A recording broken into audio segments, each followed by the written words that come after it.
كبير من فارس الأقلام، له باع طويل إعلامي شرف أبناء الصعيد، كان له مكانة سامية، والتلفزيون لا يكذب، من أراد أن يطلع فليبحث عنه.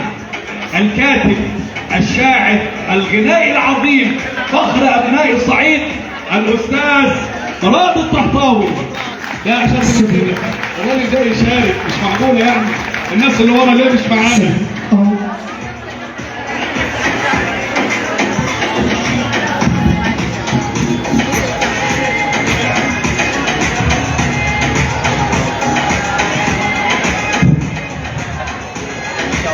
السلام عليكم ورحمة الله وبركاته.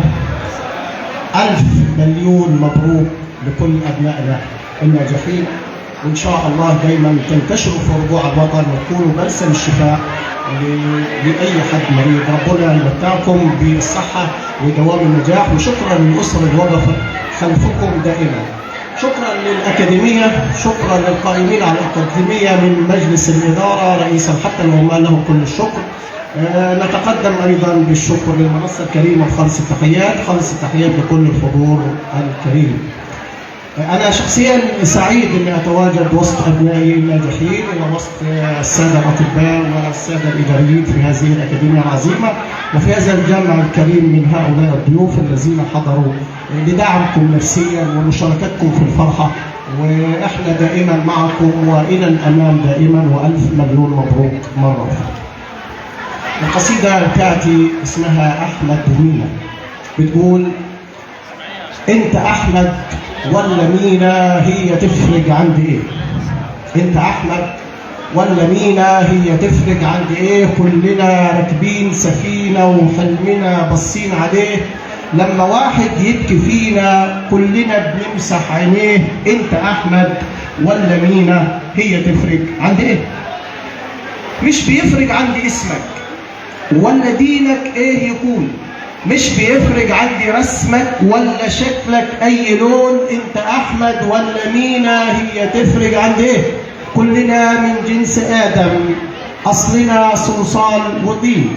انت مصري زيك، نبقى ليه متفرجين؟ انت احمد ولا مينا هي تفرق عندي ايه؟ كنت غربي او جنوبي أو صعيدي سيناوي نوبي، خير بلدنا ده علينا ونفس توبك هو توبي. انت أحمد ولا مينا هي تفرق عندي ايه؟ بص شوف أجراس ومدنة بالسلام تهتف تنادي، الصليب وهلال في إيدنا، هي دي صورة بلادي. انت أحمد ولا مينا هي تفرق عندي ايه؟ ليه بننسى الإنسانية؟ أب آدم حواء لما تصفى الروح ونية، قلب يحضن إيد تضم. أنت أحمد ولا مينا هي تفرق عند إيه؟